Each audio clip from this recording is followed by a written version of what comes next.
Shalom Bapak Ibu Saudara-saudara kekasih dalam nama Tuhan kita, Tuhan Yesus Kristus. Dan selamat bertemu kembali di YouTube saya, Pendeta Rudolf H. Pasaribu Channel.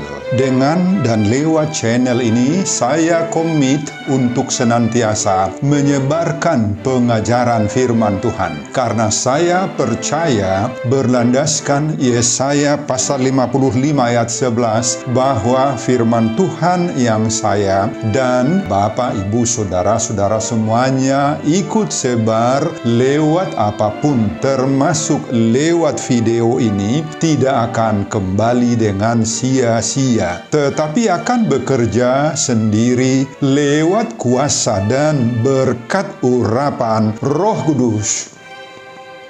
Mari Bapak Ibu, Saudara-saudara semuanya, saya ajak membantu saya menyebarkan pengajaran firman Tuhan, khotbah di pertanggungan Minggu ke-13 sesudah Trinitatis 29 Agustus 2021. Terambil dari kitab Kidung Agung pasal 2 ayat 8 sampai dengan ayat 13 dan bacaan dari Injil Markus pasal 7 ayat 17 sampai dengan ayat 23. Diikat oleh topik atau tema Tuhan mengetahui isi hatimu. Dalam bahasa Batak dituliskan di boto de batado na di roham. Saya baca untuk kita simaklah pembacaan firman Tuhan berikut ini. Judul perikop Kidung Agung pasal 2 mulai dari ayat 8 sampai dengan ayat 17. Dan khotbah kita ayat 8 sampai ayat 13 adalah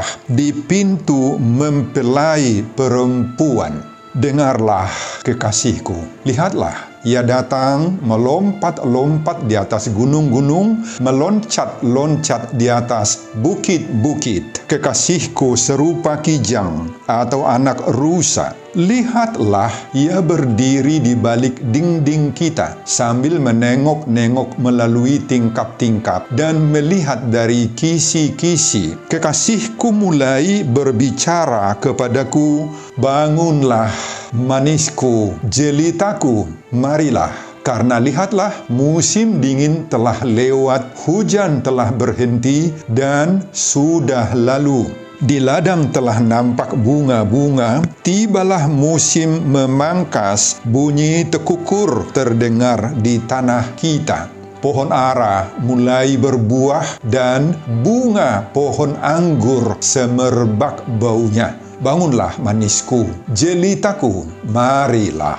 Bapak, Ibu, dan Saudara-saudara, khotbah kita di pertanggungan Minggu ke-13 sesudah Trinitatis 29 Agustus 2021 berbicara tentang ungkapan hati di antara dua kekasih yang saling mengasihi mencintai. Dihubungkan dengan topik atau tema Minggu, Tuhan mengetahui isi hatimu. Di boto de batado na di roham. Bapak, Ibu, dan Saudara-saudara, kitab Kidung Agung adalah kumpulan nyanyian pujian di antara sepasang kekasih yang diyakini oleh para penafsir ditulis oleh Raja Salomo semasa hidupnya. Secara khusus di pasal ini, yakni pasal 2, menceritakan kunjungan pria kepada kekasihnya di sekitar rumahnya.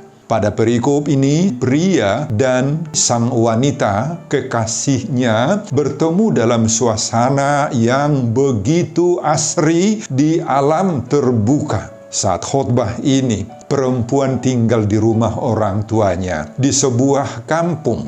Melalui perladangan, si pria mendatangi rumah si wanita dan berdiri pada jendela rumah. Dan di saat sang pria mendatangi sang kekasihnya, sementara itu sang kekasihnya, yaitu wanita, sudah sedang menanti si pria penuh dengan kesungguhan hati. Begitu antusiasnya dia menunggu-nunggu kedatangan kekasihnya pria itu. Si wanita yang sedang menunggu-nunggu di rumahnya melihat si pria itu datang penuh dengan semangat dan kesungguhan hati. Maka di benak hati si wanita ini, kedatangan kekasih prianya begitu menyenangkan hatinya. Bahkan pada ayat 8, ayat 9 digambarkan seperti kijang atau anak rusa yang datang dengan melompat-lompat di atas gunung-gunung, meloncat-loncat di atas bukit-bukit.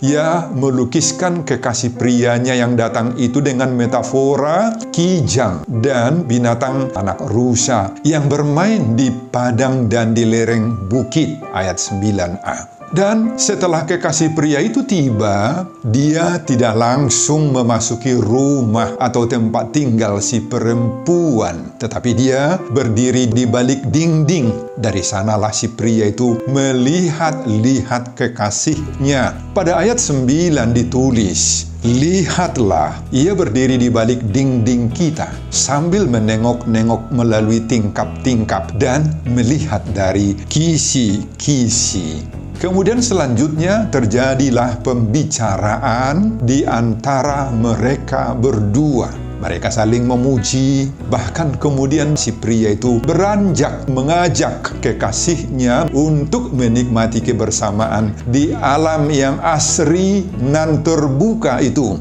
Pada ayat 10 dikatakan, kemudian si wanita mengaku bahwa kekasih prianya itu memanggil dan mengajak dia dengan mengatakan, "Bangunlah manisku, jelitaku, marilah." Adapun alasan si pria untuk mengajak si wanita itu bangun dan untuk menikmati kebersamaan mereka berdua di alam yang sungguh asri itu adalah bahwa saat ini musim dingin telah lewat, hujan telah berhenti dan sudah berlalu. Oleh karena itu, jangan lagi kita berdiam diri saja di rumah atau di kamar. Kita harus menikmati kehidupan di alam yang asri, yang terbuka, himbau si pria itu. Dan alasan lain adalah agar mereka menikmati hidangan alam terbuka. Ada 3 bentuk yang disuguhkan oleh keindahan alam yang harus dinikmati menurut si pria di sini. Pertama, pada ayat 12 dikatakan bahwa di ladang itu telah nampak bunga-bunga. Sudah tiba musim memangkas, memetik bunga-bunga itu dan menikmati keharuman wewangiannya. Kedua, pada ayat 12 itu juga disebutkan bahwa sudah terdengar bunyi kicauan burung tekukur yang begitu indah dan merdu di tanah mereka. Dan ketiga, pada ayat 13, pohon ara mulai berbuah dan bunga pohon anggur juga sudah terasa nikmat semerbak baunya. Nah, itulah yang mendorong si pria ini, Bapak Ibu, untuk mengajak temannya agar menikmati kebersamaan mereka berdua. Si pria mengatakan, "Bangunlah manisku, jelitaku, marilah." Saudara, ajakan sang pria itu terasa begitu pas dengan kondisi alam saat itu. Rasanya akan lengkaplah, indah dengan kicauan burung yang merdu. Bagi sang pria itu, kekasih hatinya itu ialah seperti tekukur yang bukan saja hanya cantik, tetapi juga suaranya merdu seperti suara merpati. Suasana yang meliputi hubungan mereka dalam masa-masa kebersamaan betul-betul seperti indahnya bunga-bunga, semerbaknya bunga pohon anggur, dan merdunya kicauan suara burung tekukur sangat-sangat kental sekali menggambarkan kemesraan hubungan mereka. Bapak, Ibu, dan saudara-saudara, perikop ayat khotbah kita hanya pada ayat 13 saja sebenarnya. Tetapi apabila kita baca ayat-ayat lanjutannya, ternyata kemesraan cinta kasih mereka mendapat gangguan dari luar diri mereka. Itu dapat kita baca pada ayat 16. Di sana si pria mengatakan, "Tangkaplah bagi kami rubah-rubah itu, rubah-rubah yang kecil yang merusak kebun-kebun anggur kami yang sedang berbunga." Sayang sekali, paduan kasih yang begitu harmonis ternyata bisa diganggu oleh kehadiran rubah-rubah kecil. Apa itu rubah-rubah kecil? Rubah-rubah itu merupakan binatang kecil yang suka merusak kebun anggur, Bapak Ibu. Tidak jelas seperti apakah gangguan yang menimpa pasangan mereka itu. Mungkin rubah-rubah itu menggambarkan ada pria-pria lain yang mencoba menyatakan cintanya kepada si wanita. Dan menurut ayat 17, si pria itu sempat meninggalkan kekasihnya itu. Yang pasti, kesetiaan si wanita itu ternyata tidak dapat diganggu oleh apapun, termasuk rubah-rubah itu. Sebab pada ayat 16, si wanita itu mengungkapkan cintanya yang begitu mendalam kepada si pria. Kekasihku, kepunyaanku, dan aku kepunyaan dia yang menggembalakan domba di tengah-tengah bunga bakung. Nah, ini sikap si wanita. Sikap si wanita ini menunjukkan begitu kuatnya cintanya kepada si pria. Terungkap lewat jawaban yang begitu lugas tadi. Dan bahkan pada ayat terakhir, yakni ayat 17, si wanita itu membujuk si laki-laki agar kembali lagi rujuk seperti sedia kala. Dia katakan, sebelum angin senja berhembus dan bayang-bayang menghilang, kembalilah kekasihku. Berlakulah seperti kijang atau seperti anak rusa di atas gunung-gunung tanaman rempah-rempah. Saudara, itulah isi dan intisari dari khotbah kita di pertanyaan minggu ke-13 sesudah Trinitatis, yang berbicara tentang ungkapan hati di antara dua kekasih yang saling mengasihi, mencintai. Saudara, apa yang dapat kita pelajari dari khotbah kita di pertanyaan minggu ke-13 sesudah Trinitatis 29 Agustus 2021 dihubungkan dengan topik atau tema minggu, Tuhan mengetahui isi hatimu, di boto debatado, nah di roham. Apa yang dapat kita pelajari, Bapak Ibu? Pertama, makna kitab Kidung Agung menggambarkan kasih Allah kepada kita dan kasih kita kepada Allah. Saudara, kitab Kidung Agung atau bahasa Ibrani disebut itu Sir Hasirim, merupakan suatu himpunan syair-syair cinta. Tadi juga sudah kita katakan. Pada umumnya, para penafsir Perjanjian Lama sering menafsirkan bahwa kitab Kidung Agung ini sebagai suatu representasi kiasan dari hubungan Allah dengan umatnya Israel. Dan dilanjutkan sebagai kiasan hubungan antara Allah dengan orang percaya, orang Kristen, atau dengan gereja, dengan kita yang begitu sangat intim, sehingga diibaratkan seperti hubungan perkawinan.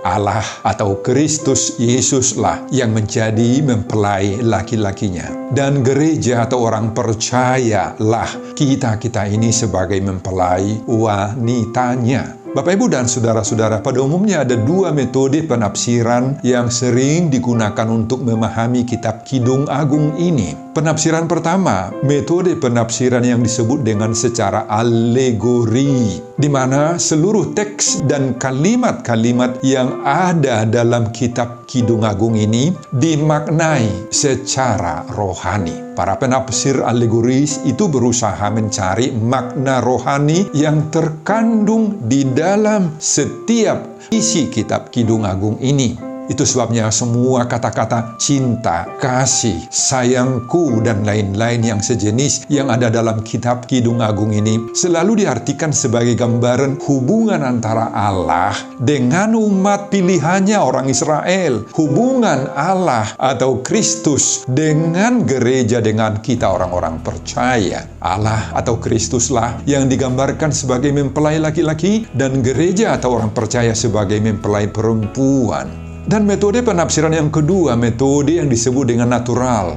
dengan mengambil seluruh arti dan maksud teks itu tepat sesuai dengan kalimat-kalimat hurufiah yang ada di dalamnya. Saudara, meskipun dalam kitab Kidung Agung ini tidak sekalipun ditemukan sebutan Allah, sedangkan kata Tuhan hanya ditemukan sekali saja pada pasal 8 ayat 6. Namun, para penafsir sangat menghargai kitab Kidung Agung ini karena kitab ini begitu menekankan hubungan antara Allah dengan umatnya Israel, dengan gerejanya, dengan orang percaya, sebagaimana digambarkan dalam hubungan antara mempelai laki-laki dan mempelai perempuan yang dipenuhi dengan cinta serta kerinduan untuk bertemu. Bapak, Ibu, dan saudara-saudara, kitab Kidung Agung inilah yang mengajarkan begitu dekatnya antara Allah dengan manusia, dengan orang percaya, dengan orang Israel,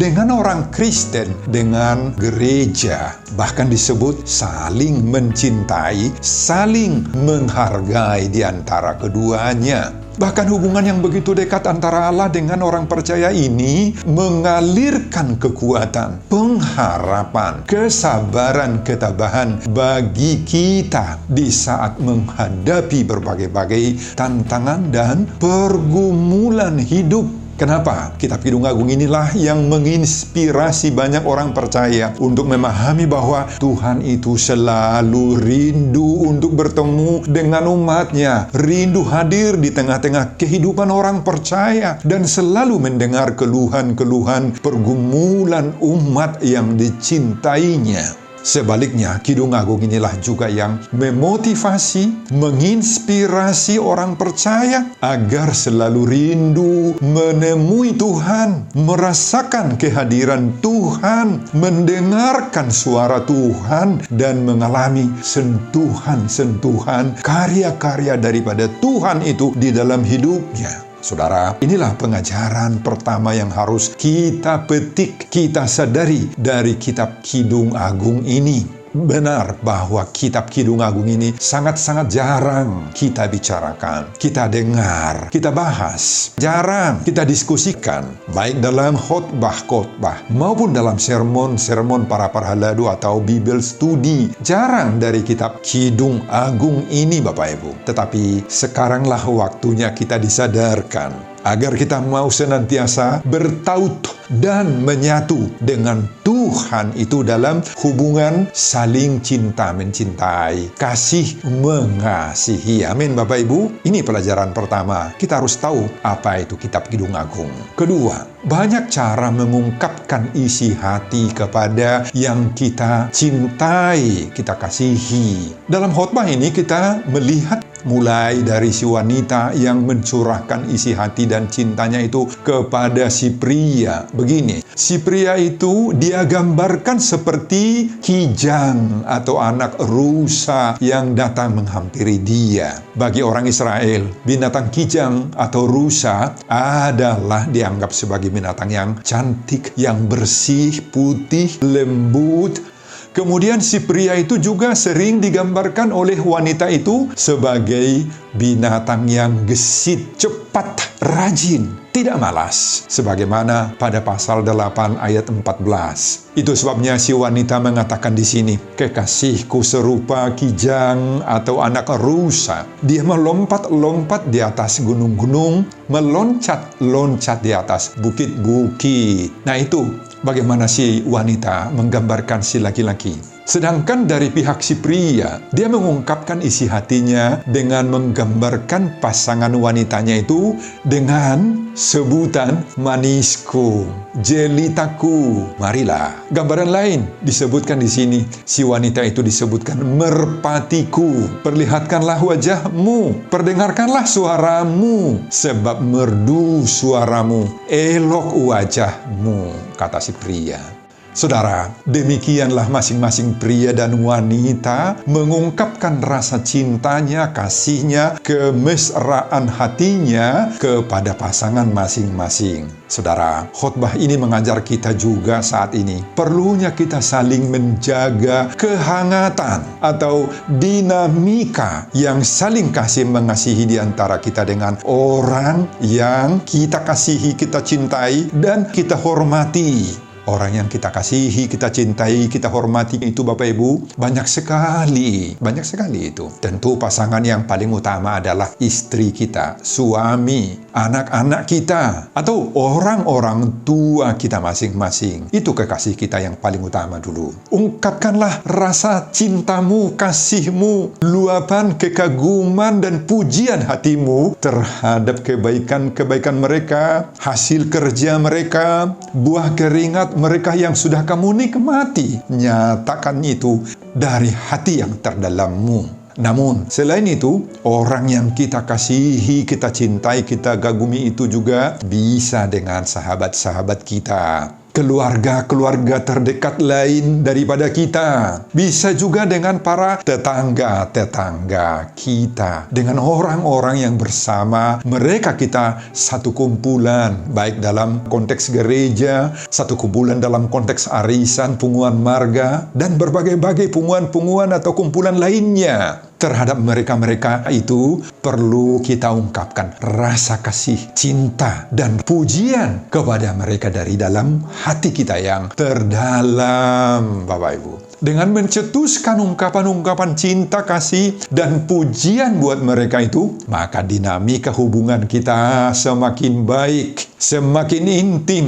Ada banyak cara yang elegan, yang etis, yang menyenangkan hati teman-teman yang mungkin bisa kita ungkapkan, Bapak Ibu. Bisa dengan ungkapan-ungkapan, kalimat-kalimat yang memberi semangat buat mereka tatkala mereka menghadapi tantangan dan pergumulan. Bisa dengan untayan kata-kata manis yang mengandung pujian, kekaguman yang berasal dari hati kita yang terdalam. Ya, bisa juga dengan nyanyian, rayuan juga bahkan, dan hiburan-hiburan lain. Bapak, Ibu, dan saudara-saudara, bahkan bisa juga lewat pemberian-pemberian. Mungkin mengirimi mereka makanan-makanan ringan, hasil masakan ibu-ibu dan para wanita-wanita, cemilan-cemilan yang baru saja kita hasilkan, atau mungkin juga memberi hasil-hasil tanaman kita, buah-buah dari kebun kita, ladang kita, atau hasil produksi-produksi lain yang mungkin kita hasilkan, Bapak Ibu. Namun, ingat, dalam mengungkapkan dan menyampaikan rasa kagum kita terhadap mereka itu semuanya, apakah kepada istri, kepada suami, kepada orang tua, kepada teman, kepada tetangga, dan lain-lain itu,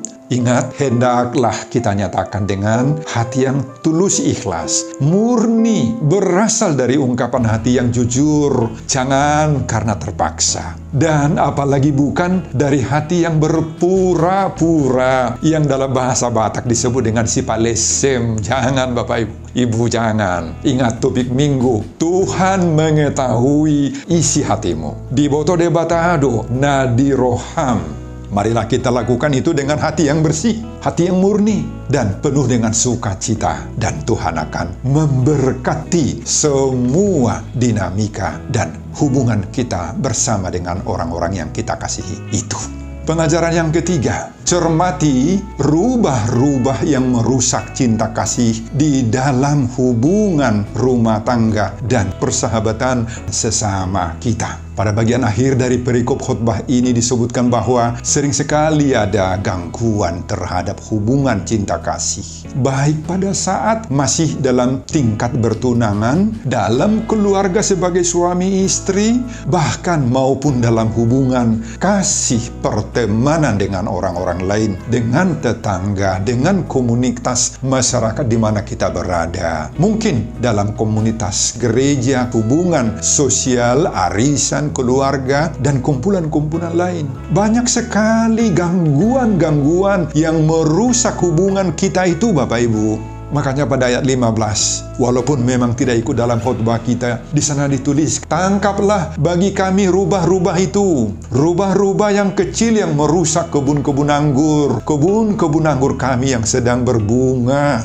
Bapak, Ibu, dan saudara-saudara, dalam terjemahan bahasa Batak, rubah-rubah itu disebut atuasu. Makanya ada ditulis di sana, takuk madihitak atuasu, akana metmeti, akana mangago porlak anggur. Saudara, banyak sekali binatang-binatang kecil yang disebut rubah-rubah atau atuasu yang merusak tanaman, ladang, kebun. Dan inilah gambaran yang merusak rumah tangga, merusak hubungan yang baik di antara kita dengan sesama saudara kita, teman-teman kita, merusak hubungan kita dengan mereka. Rubah-rubah atau antuasu itu merupakan gambaran para perusak keluarga, perusak hubungan suami dengan istri, supaya suami istri saling menyalahkanlah, merusak hubungan yang sedang bertunangan, supaya mereka saling curiga-mencurigai dan membatalkan rencana pernikahan mereka, yang merusak persaudaraan, merusak persahabatan para leon di antara kita dengan orang lain, dengan tetanggalah, dengan sesama anggota kumpulan lah yang terjadi tuding-menuding dan sebagainya. Rubah-rubah itu atau antuasu itu saat ini bergentayangan Bapak Ibu di gereja, merusak hubungan persahabatan para parhalado, persahabatan sesama anggota KUR, merusak sapar sermonan dan lain-lain.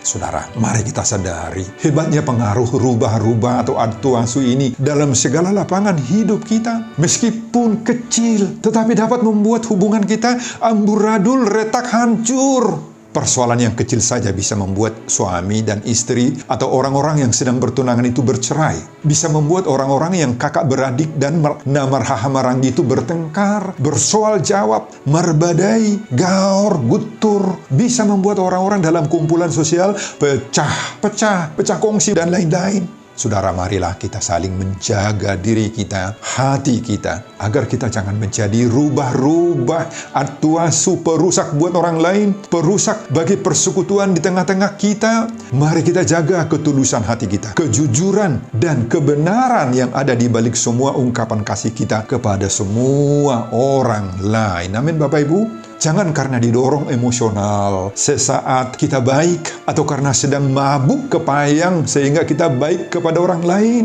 Kesadaran bahwa kita dicintai, dikasihi oleh Allah harus memampukan kita juga mengasihi pasangan-pasangan kita dan teman-teman dengan siapa kita bergaul, Bapak Ibu. Kita harus mampu menyingkirkan rubah-rubah antuasu perusak damai sejahtera kita dengan orang lain. Ingat bahwa Tuhan mengetahui isi hatimu, isi hatiku. Di bawah debataro na di roham, doho na di rohaku. Sebagaimana pesan topik minggu ke-13 sesudah Trinitatis. Tuhan memberkati kita semua. Sebelum saya mengakhiri khotbah ini Bapak Ibu, kembali saya mengajak Bapak Ibu dan saudara-saudara untuk membantu saya menyebarkan pengajaran firman Tuhan khotbah di pertengahan minggu ke-13 sesudah Trinitatis 29 Agustus 2021 dari Kitab Kidung Agung pasal 2 ayat 8 sampai dengan ayat 13 ini, agar kita sungguh-sungguh menyadari bahwa Tuhan mengetahui isi hatimu. Di boto debatado, nah di roham. Termotivasi lewat khotbah ini. Simak juga video-video khotbah saya yang lain agar Bapak Ibu dan saudara-saudara memiliki sentuhan dan pemahaman rohani yang semakin diperkaya. Buka di YouTube saya, Pendeta Rudolf H. Pasaribu Channel. Selamat mengikuti ibadah pertanggihan di rumah masing-masing. Tuhan Yesus memberkati kita. Salam Horas. Amin. Bapak, terima kasih untuk firman-Mu ini. Berkatilah firman-Mu ini Tuhan. Dan berkati jemaat yang mendengarkan khotbah atau firman ini. Berkati hamba-Mu dalam persiapan-persiapan khotbah berikutnya. Dan semuanya itu saya peruntukkan demi kemuliaan, kebesaran nama Tuhan. Di dalam nama Yesus Kristus saya berdoa dan mengucap syukur. Amin.